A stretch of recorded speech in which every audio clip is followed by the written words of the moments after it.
Guys, तर स्वागत आहे तुमचं आपल्या या यूट्यूब चॅनलवरती. मित्रांनो, चॅनलवर नवीन असाल तर चॅनलला सबस्क्राईब नक्की करा आणि अशाच नवनवीन अपडेट्स आपल्या चॅनलवरती पाहत राहा. चला तर मग आपण आपल्या सिरियलकडे बघूयात. तर मालतीला जी आहे इथे राणीचा राग आलेला असतो, म्हणून तो राग काढण्यासाठी आता ती राणीला शिक्षा देणार असते आणि असंच काही तिच्या डोक्यात असतं. तर त्यावेळी राणी इथे झाडू मारत असते आणि झाडू मारत असताना आता ती बोलते की आता काहीही झालं तरी हिला शिक्षा ही मिळणारच, असं म्हणत ती आता लगेचच तिच्या हातातला झाडू पायाने दाबते. तर त्यावेळी राणी मालतीला बोलते की मालती मॅडम, अहो तुम्ही काय करताय, झाडूला अशी लात मारू नये. तर आता इथे लगेचच ती झाडूवरचा जो काही पाय असतो ठेवलेला तो बाजूला काढते आणि तिचा हात पकडते आणि बोलू लागते की तू आता जरा जास्त शहाणी झाली आहेस. माझ्या मुलाला तुझ्या तालावर नाचवतेस, तुझी हिंमत कशी ग झाली. तूच त्याला गुलाबाचं झाड वगैरे लावायला सांगतेस, हे अजिबात करून घ्यायचं नाही. तुझा काय बैल नाही आहे तो. तर आता इथे मालती खूप काही बोलते आणि त्यानंतर आता इथे मालती बोलू लागते की हे बघ, फक्त तुझ्यामुळे जेव्हा आबांचं दुखत होतं, त्यांना बरं वाटत नव्हतं, तेव्हा इंद्रा त्यांच्यासोबत नव्हता, फक्त तुझ्याचमुळे. तर आता इथे राणी बोलते की हो, मला मान्य आहे, फक्त माझ्यामुळे इंद्रा सर घरी नव्हते आणि हे मी मान्य करते आणि याची शिक्षा तुम्ही जी काही द्याल ती मी मान्य करेल. हवी ती शिक्षा मी भोगायला तयार आहे. तर आता मालती बोलते की ठीक आहे, मग मी आता तुला शिक्षा देणार. चल आता इथे बस, असं म्हणत धक्का देऊन तिला कॉटवरती बसवलं आहे आणि तिला आता ती शिक्षा देणार आहे. तर मालतीने गच्च प्लेटभर हिरवी मिरची आणली असते आणि ती तिच्या समोर ठेवते. तर राणीला कळत नाही की ही हिरवी मिरची नक्की काय करायची आहे. तर मालती बोलते की आता एक एक करून ही हिरवी मिरची सगळी संपून टाकायची आणि हीच तुझी शिक्षा असेल. तर त्यानंतर आता इथे राणी बोलते की काय, ही हिरवी मिरची, पण मी ही कशी खाणार. तर त्यावेळी आता मालती बोलते की ते मला काही सांगायचं नाही, काहीही झालं तरी ही हिरवी मिरची तू खाल्लीच पाहिजे, लगेच खायला सुरुवात कर. ती तिला खूप दम देते आणि राणीला ती हिरवी मिरची खायला लागते. राणी बोलते की ठीक आहे, तुम्हाला जर हे सगळं केल्याने बरं वाटणार असेल तर मी हिरवी मिरची खायला देखील तयार आहे. तर त्यानंतर असं म्हणून राणी आता हिरवी मिरची खायला सुरुवात करते आणि ज्यावेळी ती मिरची खायला सुरुवात करते त्यावेळी तिला प्रचंड तिखट लागते आणि तिला त्रास होऊ लागतो. पण मालती मात्र ऐकायला तयार नसते.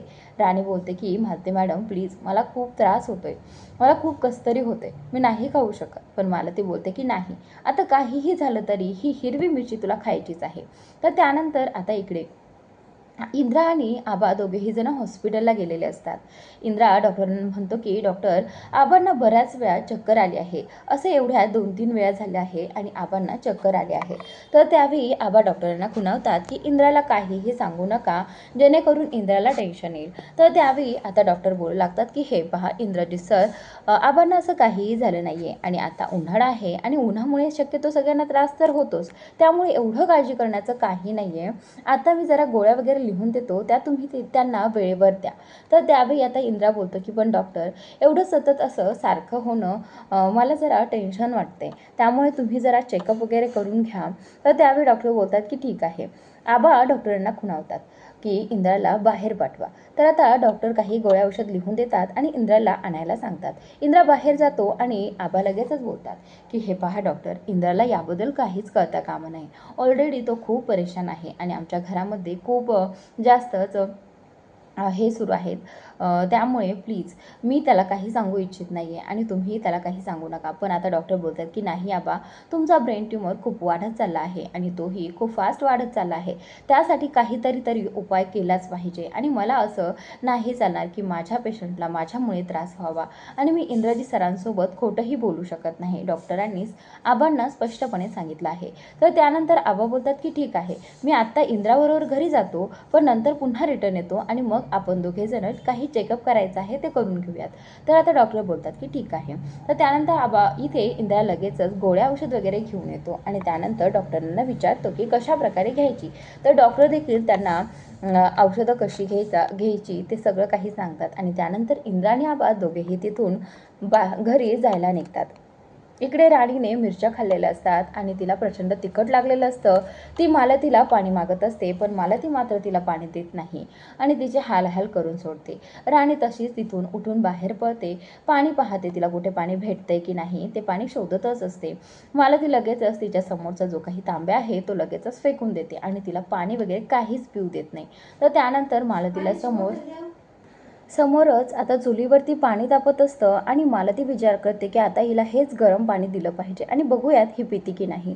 तर मालती लगेचच जाते आणि ते पाणी घेऊन येते आणि बोलते की तुला पाणी हवंय ना, घे हे पाणी घे आणि पी. तर आता राणी बोलते की नाही मालती मॅडम, ह्याने मला त्रास होईल, मी हे नाही पाणी पिऊ शकत असं म्हणत आता राणी ते पाणी पित नाही. आणि इकडे राणीच्या डोळ्यातून अश्रू वाहत असतात. तिला खूप त्रास होत असतो, पण ह्या मालतीला मात्र ते काही समजत नसतं. तर त्याचनंतर आता इकडे इंद्रा आणि आबा दोघेही जण घरी जायला निघालेले असतात, पण मात्र येताना इंद्रा एकटाच घरी येतो.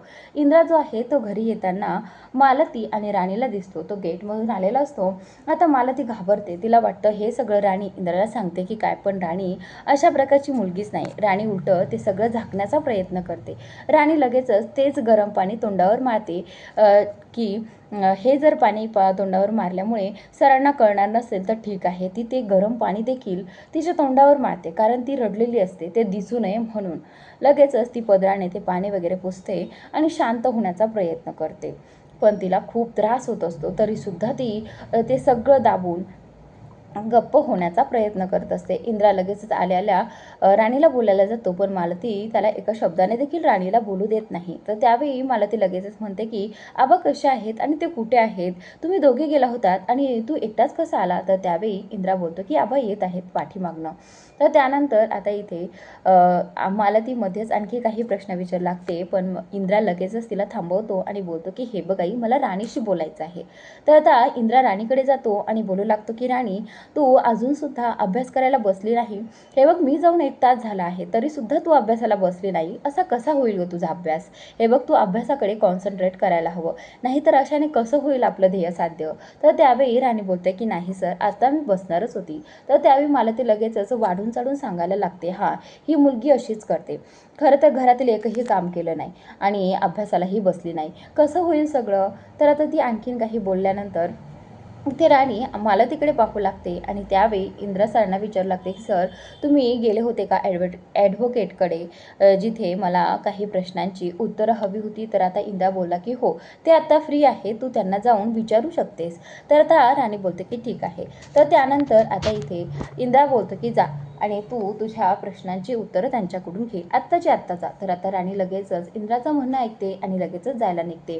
इकडे राणी वाटेत जात असताना अचानकच तिची नजर आबांवरती पडते आणि आबा एका रस्त्याने चाललेले असतात, पण राणीला कळत नसतं की हे घर सोडून इकडे कुठे चालले आहेत. म्हणून आता राणीला इथे आबांची काळजी वाटू लागते आणि लगेचच ती आबांचा पाठलाग करते. आबांचा पाठलाग करत करत आता ती आबांसोबत हॉस्पिटलला पोहोचली आहे, जिथे आबा काही टेस्ट करणार होते. तर आता राणीला काहीतरी वेगळंच वाटू लागतं की आबा नक्कीच काहीतरी त्यांच्यापासून लपवत आहेत. तर आता इकडे इंद्रा घरी गेल्यानंतर त्याच्या कामाला बसतो. ते लॅपटॉप वगैरे घेऊन सगळे काही फोटोज वगैरे चेक करत असतो आणि त्याला आता कुठेतरी डाऊट येतो की ते जे काही फोटो आहेत मशीनचे, ते महाडिक इंडस्ट्रीजमधलेच आहेत. म्हणून आता त्याचा डाऊट क्लिअर करण्यासाठी त्याने खूप छान डोकं चालवलं आहे. तर आता इथे तो लगेचच त्या सरांना फोन करतो आणि सांगतो की आपल्याला ते मशीन सुरू करण्यासाठी काही सेटिंग करावी लागेल आणि मी जसं सांगतोय तसं सेटिंग तुम्हाला करावी लागेल. तर आता ठीक आहे, ते बॉस देखील बोलतात की ठीक आहे. इकडे विक्रांत बोलत असतो की ठीक आहे, इंद्रा जसं सांगतोय ते तसं करा, कारण तो खूप हुशार आहे आणि त्याला या सगळ्यातलं सगळं काही माहिती आहे. खरं तर तो बॉस आणि विक्रांत दोघेही जण फॅक्टरीमध्येच असतात आणि तेही महाडिकांच्याच फॅक्टरीमध्ये असतात आणि विक्रांतला माहीत असतं की इंद्रा त्याच्याशी बोलत आहे.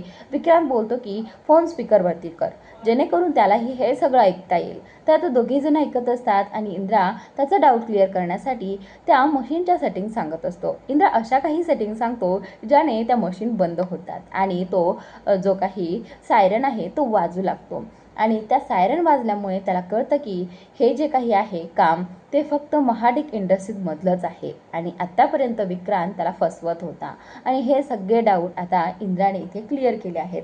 इंद्राने सांगितल्याप्रकारे इथे त्या बॉसने सगळ्या सेटिंग तशाच केला आणि त्याच्यासोबत विक्रांत देखील असतो आणि सेटिंग केल्यानंतर त्या मशीन बंद पडल्या आणि तो सायरन मोठ्याने वाजू लागतो. सगळ्या मशीन बंद पडल्या आणि कामगार सगळेजण विक्रांतकडे धावत आले आणि सांगू लागले की सर, आपल्या फॅक्टरीमधल्या सगळ्या मशीन बंद पडल्या आहेत. तर आता विक्रांत घाबरतो. विक्रांतला वाटतं की आता नक्कीच काहीतरी झालं आहे आणि फॅक्टरीच्या मशीन बंद पडल्या म्हटलं आपलं कामही बंद पडलं.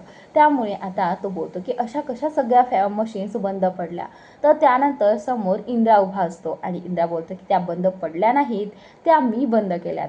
असं म्हटल्यानंतर विक्रांत आणि तो जो काही बॉस आहे ते सगळेजण इंद्राकडे पाहू लागतात आणि आता इथे इंद्रासमोर विक्रांतचा आणखी दुसरा चेहरा उभा राहणार आहे. आणि इकडे राणी आबांकडे गेलेली आहे आणि आबांना डाऊट आलेला आहे की त्यांचा पाठलाग कोणीतरी करतंय, म्हणून आता आबा बाहेर पाहण्यासाठी येतात. तर बाहेर ही राणी लपून बसलेली असते.